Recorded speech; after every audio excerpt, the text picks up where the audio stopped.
Hello guys, उम्मीद है आप खैरियत से होंगे। मैं हूं वली। अभी जो मैं वीडियो लेके आया हूं वो ज़रा बड़ी इंटरेस्टिंग है। ज़रा टाइटल नोट कीजिएगा। Why USA and Russia both desperately want India. मतलब ये क्यों, क्या चक्कर क्या है कि इंडिया के पीछे ये दोनों क्यों हाथ धोके पड़े हुए हैं? इनको क्यों चाहिए इंडिया? अगर आप देख रहे होंगे, आपने भी बहुत नोट किया होगा, सबने नोट किया है पूरी दुनिया के अंदर कि कभी यूएस तो कभी रशिया जो है इंडिया की तरफ खींचा चला आता है। इनकी क्या ऐसी गोट फंसी हुई है, इनको क्या ऐसी चीज़ समझ में आ रही है अपने आगे की प्लानिंग के लिए कि वो इंडिया के पीछे पड़े हुए हैं कि वो इंडिया उनका दोस्त बन जाए। तो ये कुछ इस वीडियो के अंदर वाज़ेह किया जाएगा। चलिए पहले इसको देखते हैं वीडियो को। इंडिया मास्टर स्ट्रोक स्ट्रेटजी लिखा है इन्होंने, कोई ज़रूर कोई इसके अंदर स्ट्रेटजी होगी। हो सकता है कि फॉरेन मिनिस्टर की स्ट्रेटजी हो, जयशंकर जी की या मोदी जी की डायरेक्ट स्ट्रेटजी हो। पहले इसको देखते हैं, उसके बाद इसके ऊपर थोड़ा सा तजिया करते हैं, टाइम ज़ाया किए बगैर। आज यूएसए और रशिया दुनिया के दो सुपर पावर्स भारत के लिए एक टग ऑफ वॉर कर रहे हैं। ये दोनों भी देश इंडिया के साथ अपनी दोस्ती और गहरी करना चाहते हैं।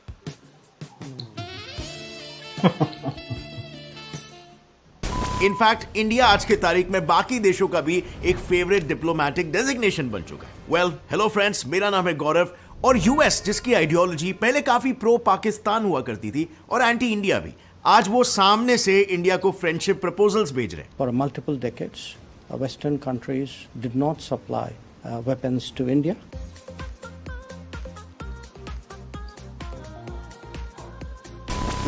बट आखिर क्यों?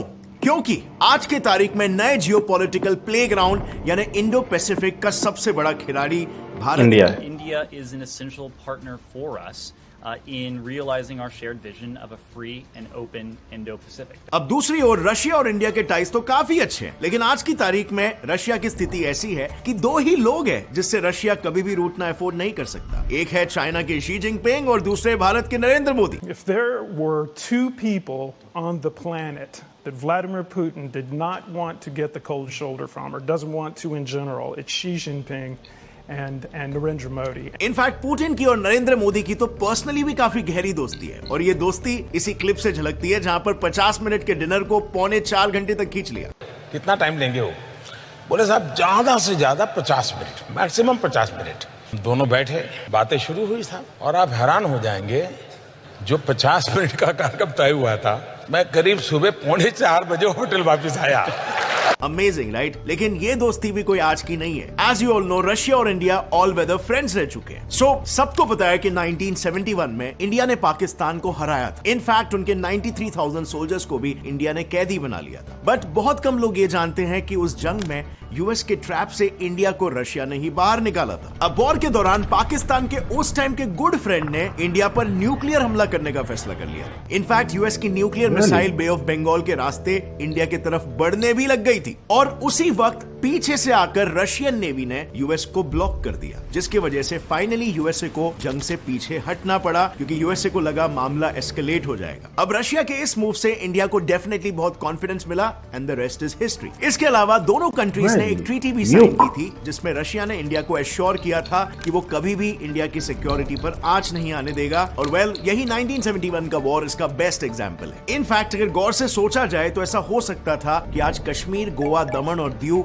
इंडिया के पास होते ही नहीं, अगर रशिया ने यूएन में अपने वीटो पावर का यूज करके इन रीजन्स को इंटरनेशनलाइज या सिंपली इंडिया से सेपरेट होने से रोका ना होता। Because as you know, UN के 5 परमानेंट मेंबर्स में से अगर एक ने भी वीटो पावर यूज किया तो कोई भी रेजोल्यूशन पास नहीं हो सकता, और रशिया ने इंडिया के सपोर्ट में यूज किया था। इनफैक्ट इतिहास में जब भी कोई एंटी इंडिया रेजोल्यूशंस उठे हैं तो रशिया ने हमेशा उनको वीटो ही किया है, and this makes India feel कि Russia is truly an all weather friend. अब यहां पर मैं आपसे पूछना चाहता हूं कि क्या आपने सोचा है कि इतनी बड़ी बड़ी कंट्रीज ऐसी कॉन्फिडेंशियल डेटा या कॉन्वर्सेशंस शेयर कैसे करती होगी? क्या प्रेसिडेंट्स का भी एक व्हाट्सएप ग्रुप होता होगा? वेल, व्हाट्सएप ग्रुप और चैट का तो पता नहीं, बट कॉन्फिडेंशियल इंफॉर्मेशन शेयर करते वक्त मेल्स एनक्रिप्ट जरूर किए जाते हैं और एक प्राइवेट की को यूज करके डिक्रिप्ट किया जाता है। अब वैसे तो इस प्रोसेस में काफी टाइम लग जाता है, क्योंकि ये काफी बड़े स्केल पर हो रहा है, पर अगर मैं हम जैसों की बात करूं तो हमारे सेलफोन्स भी सेम टेक्निक को ही यूज करते हैं। आपने कोई भी न्यू चैट चालू होने से पहले व्हाट्सएप पे वो येलो कलर में लिखा हुआ एंक्रिप्शन वाला मैसेज तो देखा ही होगा, बट ऑनलाइन फाइल्स शेयर करने में, क्योंकि आप और मेरे जैसे लोग रोजाना करते हैं, हमारी जानें निकल जाती है क्योंकि इतना वक्त लगता है और इसके लिए आप किसी थर्ड पार्टी एप्लीकेशन को ट्रस्ट भी नहीं कर सकते हो।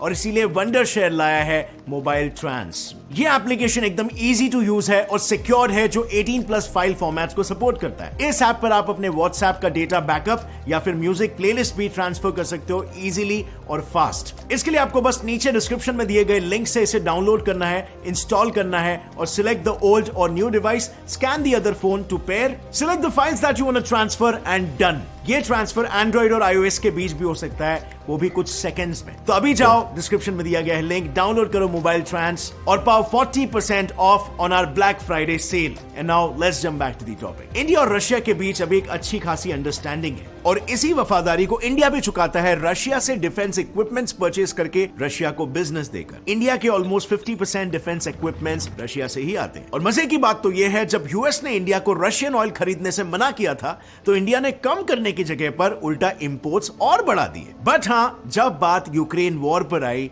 तो मोदी जी ने अपना पॉइंट भी साफ साफ पुतिन के सामने रख दिया।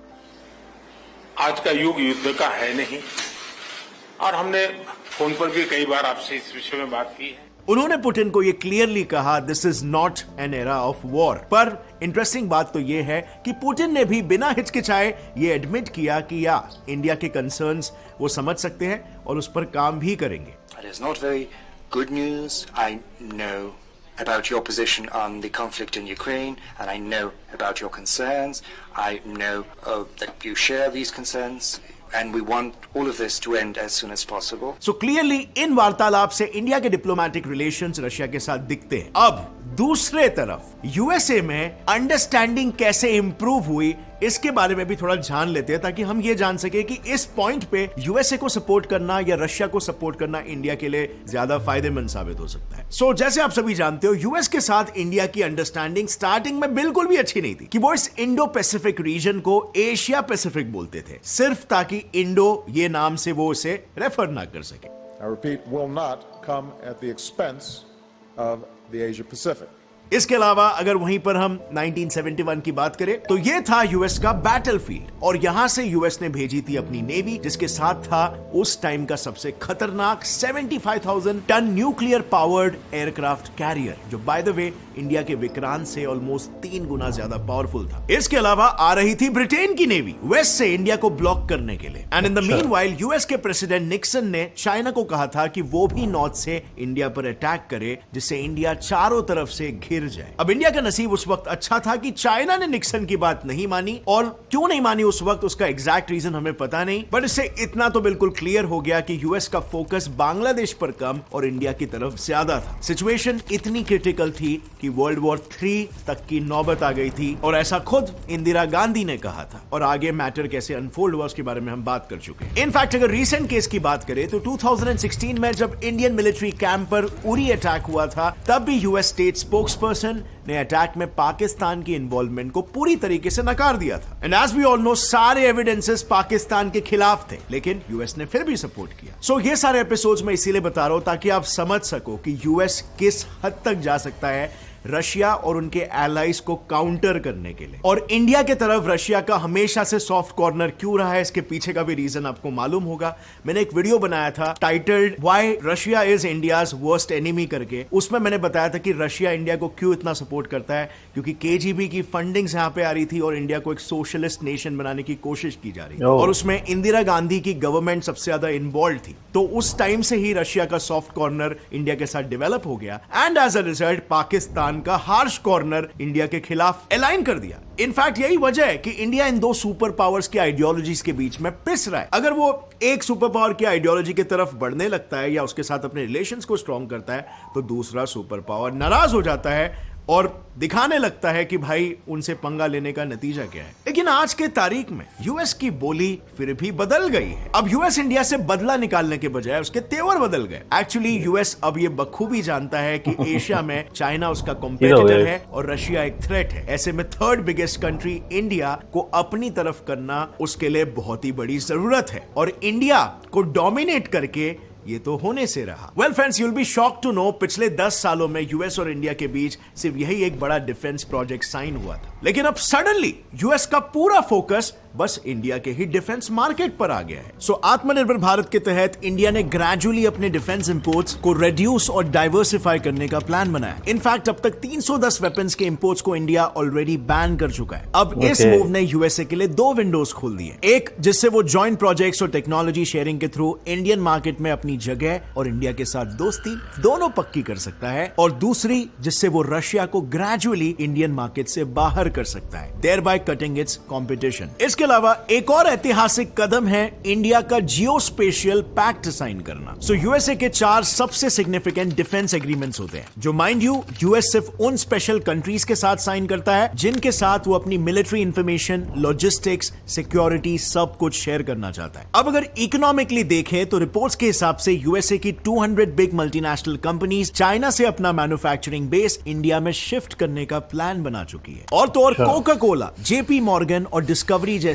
इतनी सारी कंपनीज तो ऑलरेडी इंडिया में सेट भी हो चुकी है। अब रही बात जियोपॉलिटिक्स की, तो यूएस ने इंडिया को अपने ब्लू डॉट नेटवर्क को ज्वाइन करने के लिए इनविटेशन भी भेज दिया है। अब ये नेटवर्क एक इंफ्रास्ट्रक्चर प्रोजेक्ट है जो एक्सक्लूसिवली अफ्रीका से साउथ ईस्ट एशिया यानी इंडो पैसिफिक रीजन में ऑपरेट करता है, मेनली चाइना के बीआरआई को टक्कर देने के लिए। सो यूएस ने ऐसा क्यों किया? क्योंकि यही इंडो पैसिफिक आज वर्ल्ड पॉलिटिक्स का नया प्लेग्राउंड बन गया है, जिसके बीचों बीच एकदम वॉर्टेक्स में आता है हमारा भारत। अब गाइस सवाल ये है कि आखिर ऐसा क्या चल रहा है कि इंडो पैसिफिक में सारी ग्लोबल पावर्स का ध्यान यहां पर अटक गया है। वेल, ये वेब देख रहे हो, ये चाइना का बीआरआई प्रोजेक्ट है जिसने पूरे रीजन को बहुत स्ट्रेटेजिकली एक मुट्ठी में जकड़ लिया है। अब देखो चाइना के ईस्ट की तरफ, इस हाइपोथेटिकल लाइन का नाम है 9 डैश लाइन, जिसके अंदर आने वाले सारे आइलैंड्स को चाइना अपना क्लेम करता है under its aggressive expansion strategy, और इस वजह से यूएसए इज वेरी कंसर्न्ड। और यही रीजन भी है कि आज के तारीख में यूएस की 60% नेवी इंडो पैसिफिक में तैनात है, और क्वाड, ऑकुस जैसे ग्रुप्स भी स्पेसिफिकली चाइना को काउंटर करने के लिए ही बनाए जा रहे हैं। अगेन आई रिपीट, सबकी नजर इंडो पैसिफिक में ही है ऑन अ ग्लोबल लेवल। इसके पीछे एक और एक रीजन भी है, वर्ल्ड का 80% ट्रेड मैरीटाइम यानी पानी के रास्ते से ही होता है, और हर 5 में से 3 शिप्स नेसेसरीली इंडो पैसिफिक से होते हुए ही जाती है। सो अब आपको क्लियरली समझ में आ रहा है ये एरिया कितना स्ट्रेटेजिक इंपॉर्टेंस का है। अब इस सब के बीच में इंडिया कहां पर स्टैंड करता है? वेल, क्या आपको पता है इस एरिया में इंडिया की सेंट्रल लोकेशन को देखते हुए जापान के एक्स प्रधानमंत्री शिंजो एबे ने इसका नाम इंडो पैसिफिक रख दिया था। और इंटरेस्टिंगली आज अगर आप उन्हीं यूएस ऑफिशियल्स के इंटरव्यूज देखोगे तो वो भी इंडिया के गुड बुक्स में आने के लिए इंडो पैसिफिक टर्म को ही यूज कर रहे हैं। And now going back to India, एक पेनिनसुलर कंट्री होने के कारण हमारी काफी लॉन्ग कोस्टलाइन है, व्हिच इज अ ब्लेसिंग, क्योंकि इस कोस्टलाइन की वजह से आज इंडिया इतने सारे पोर्ट्स का घर बन गया है जो नेचुरली इंडिया को यूरोप, मिडिल ईस्ट और पैसिफिक के बीच का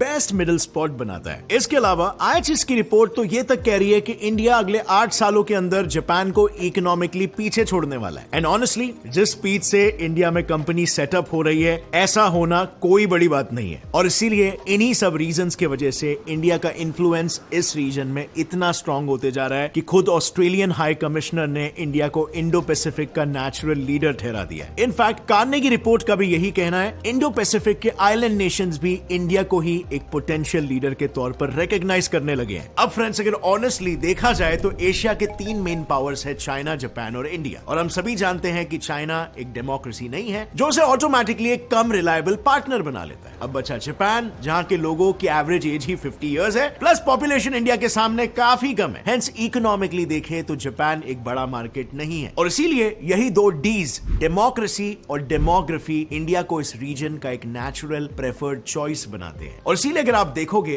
तो आज इंडिया के साथ सिर्फ इंडो पैसिफिक ही नहीं बल्कि दुनिया के हर देश अच्छे रिलेशंस बना रहे हैं। सीधी सी बात है, जियोपॉलिटिक्स में चढ़ते सूरज को हर कोई सलाम करता है, और इस पे हमने ऑलरेडी एक वीडियो भी बनाया। अगर आपको देखना है तो आप ऊपर आई बटन पर क्लिक कर सकते हो, या फिर यूट्यूब पे सिर्फ टाइप कर सकते हो, why every country wants to be a friend of India. So yeah friends, just to conclude, India foreign relations में जियोपॉलिटिकली एक बहुत ही अच्छे पोजीशन पर आ रहा है, and it is very exciting to see India के लिए आगे आगे और क्या क्या अपॉर्चुनिटीज अनफोल्ड होने वाले। सो अगर आपको इस वीडियो से कुछ भी नया सीखने मिला, एक लाइक जरूर ठोकना, get set life fact channel को भी सब्सक्राइब करके बेल नोटिफिकेशन दबाओ ताकि आगे आने वाली हमारी कोई भी वीडियो को आप मिस ना कर सको। See you next time friends, till then as always stay curious, keep learning and keep growing. जय हिंद। जय हिंद। अच्छा देखिए, द थिंग इज कि डेमोक्रेसी की वजह से नहीं आ रहे हैं ये लोग इंडिया के तरफ, ये मोदी जी की वजह से आ रहे हैं। बेसिकली मोदी जी और जयशंकर जी की वजह से बहुत आगे बढ़ चुका है इंडिया जो है, और ये लोग यही चाहते हैं कि जितने लॉन्ग टर्म लोग यहाँ पे टिकेंगे, क्योंकि अब जो मुआहदे इनसे हुए हैं मोदी जी से और जयशंकर जी से, अब अगर कोई और गवर्नमेंट आ जाती है तो वो मुआहदे जो हैं वो रुक जाएंगे, जैसे अक्सर होता है। तो वो डेमोक्रेसी के जाल में अगर वो फंसते हैं ना, तो फिर वो लोग परेशान हो जाएंगे उल्टा कि यार ये क्या, अब वो मुआहदे रुक चुके हैं, इनका इन्वेस्टमेंट लग चुका है, और इन्वेस्टमेंट अगर बीच में रुक जाए तो जो पिछला इन्वेस्टमेंट ऑलरेडी लग चुका होता है ना, वो रोटेन होना शुरू हो जाता है। तो क्योंकि सीक्वेंस है, पूरा सीक्वेंस चलता है, मतलब ना कि जो आप अभी कोई भी काम करें, मिसाल के तौर पे मैं आपको बताता हूँ कि अगर आप कोई बिल्डिंग खड़ी कर रहे हैं, बीच में अगर आप पैसा रोक देते हैं उस बिल्डिंग के ऊपर, तो जो जो माल उसके ऊपर लग चुका है उसकी एक लाइफ है, समझ रहे हैं? अब आप जितना अरसा उसको रखे रहेंगे इसी तरह, तो वो उसकी लाइफ कम होती चली जाएगी। जो जो भी माल उसके ऊपर लगा होगा, सबसे ज्यादा लाइफ कंक्रीट की होती है, तो इसलिए लोग कंक्रीट स्ट्रक्चर ही खड़ा करते हैं और उसके ऊपर कोई ऐसी डेकोरेशन का चीज नहीं लगाते, मतलब विंडोज, ग्लास, कोई भी ऐसी चीज जिसकी भी लाइफ हो, या कोई भी लोहे की चीज या स्टील की चीज नहीं लगाते उसके ऊपर, अनटिल अनलेस के वो उसको डिलीवर करना हो कस्टमर को या क्लाइंट को। तो इसी तरह जब भी कोई मुआहदा होता है, तो अगर इन्वेस्टमेंट वो लोग कर देते हैं और फिर अगर बीच में रुक जाता है काम, तो फिर उसका गेम तबाह हो जाता है। मिसाल के तौर पे अभी कोरोना के सीजन के अंदर WHO का इन्वेस्टमेंट रुक गया था, ट्रम्प जी ने रोक दिया था WHO का इन्वेस्टमेंट, के वर्ल्ड हेल्थ ऑर्गेनाइजेशन का इन्वेस्टमेंट रोक दिया। तो उसकी ऐसा हुआ ये कि बीच में जो था कोरोना का तसलसल टूट गया। तो बीच में जैसे इन्होंने कैंपेन लॉन्च की थी कि अभी सबको वैक्सीन लगेगी, तो फिर वो वैक्सीन, फिर वो बीच में फिर लोगों का बिलीव हटना खत्म हो गया था वैक्सीन के ऊपर, सो लोगों ने नहीं लगाई थी। तो अगर वो कंटिन्यूसली रहता तो फिर वो इतना बड़ा बिलो पड़ चुका होता कि लोग सारे वैक्सीनेटेड हो जाते दुनिया के। तो मैं सिर्फ ये बता रहा हूँ कि कंसिस्टेंसी जो है इतनी इंपॉर्टेंट होती है किसी भी चीज़ के अंदर। जब डेमोक्रेसी आती है ना, तो वो कंसिस्टेंसी टूट जाती है।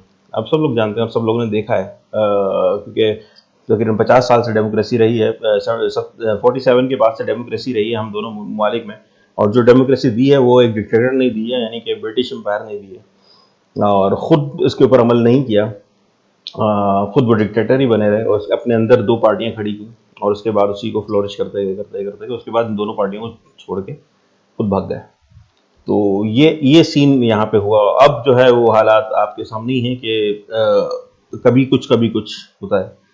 अब अगर मोदी जी टिक जाते हैं और लंबा, तो जाहिर सी बात है फिर जो मुआहदे हुए हैं वो और लंबे देर का मुआहदे में तब्दील हो सकते हैं, और हो सकता है कंप्लीशन हो जाए। आप ये देख रहे होंगे कि जितने मुल्कों ने मुआहदे किए वो वही मुआहदे किए कि जो कि 4-5 ईयर्स के उसके अंदर, ज़्यादातर वो मुआहदे हैं कि उसी स्पैन के अंदर जो है पूरे कंप्लीट हो सकते हों जब तक मोदी जी रहें, क्योंकि अगली गवर्नमेंट है तो किसी को नहीं पता। तो अगर कोई लॉन्ग टर्म यहाँ टिक जाता है तो फिर मुआहदे और लंबे होंगे, मतलब कि फिर तो जाहिर सी बात है फिर तो 100 साल के मुआहदे चलते हैं कहने की जैसे मैं कह रहा हूँ, लेकिन कम से कम वो जो हैं 20 साल 25 साल के मुआहदे, तो सोचे फिर कहाँ पे होगा इंडिया। तो ये सारी चीज़ें हैं। मैं डेमोक्रेसी के खिलाफ नहीं हूँ, लेकिन मैं एक ड्रॉबैक बता रहा हूँ उसका कि किस तरह से इस यानी कि फील्ड के अंदर, यानी कि इस ये जो डिस्कशन के अंदर डेमोक्रेसी का क्या ड्रॉबैक है। और क्योंकि बिजनेस है ना, बिजनेस देर पा होता है। आप देखें जितने बिजनेसमैन इस वक्त इंडिया के अंदर हैं, अगर आप ये सोचें कि वो तब्दील हो रहा है, तो फिर तो वो बात नहीं रहेगी ना। कितने बड़े बड़े बिजनेसमैन हैं इस वक्त इंडिया के अंदर, वो क्योंकि कॉन्सिस्टेंट हैं, वो बिल्कुल वहाँ रुके हुए हैं, जमे हुए हैं। फिर वो क्या करते हैं कि ठीक है अभी मैंने एक इंडस्ट्री में हाथ डाला, अब मैं दूसरी इंडस्ट्री में भी हाथ डाल सकता हूँ, और फिर उनके पार्टनर्स जो है उनसे हाथ मिलाते भी हैं, क्योंकि we know him, we know his father, समझ रहे हैं, हम उसके बाप को भी जानते हैं, उनको भी जानते हैं। तो फिर जाके जो है वो मुस्तहकम होता है। इस वक्त इंडिया जो है वो समझ ले कि इससे बिजनेस एक बहुत बड़ा पिलर है इंडिया का, समझ रहे हैं। बिजनेसमैन जो है ये बहुत बड़ा पिलर है इंडिया का। तो वो ये बहुत सारे पिलर्स, इतने सारे बिजनेसमैन होंगे, इतने सारे पिलर्स हैं जिसके ऊपर इंडिया इस वक्त बहुत स्ट्रॉन्ग जो है होके खड़ा हुआ है। खूब GDP जनरेट हो रहा है, खूब भी सब कुछ हो रहा है, प्रॉस्पेरिटी आ रही है, और फिर उसी से जरिए वो अपना डिफेंस भी जो है वो इंक्रीज कर रहा है, वहाँ पे इन्वेस्टमेंट कर रहा है। तो ये सारी चीज़ें जो हैं ये थोड़े पॉइंट है जो कि इंटेलेक्चुअल्स को इस बारे में सोचना चाहिए और इस बारे में थोड़ी बहस रखनी चाहिए। चलें गाइस, बहुत अच्छी वीडियो थी, इनको लाइक एंड सब्सक्राइब जरूर कर दीजिएगा, मेरे चैनल को भी लाइक एंड सब्सक्राइब जरूर कर दीजिएगा। मिलते हैं नेक्स्ट वीडियो में, अपना ख्याल रखिएगा।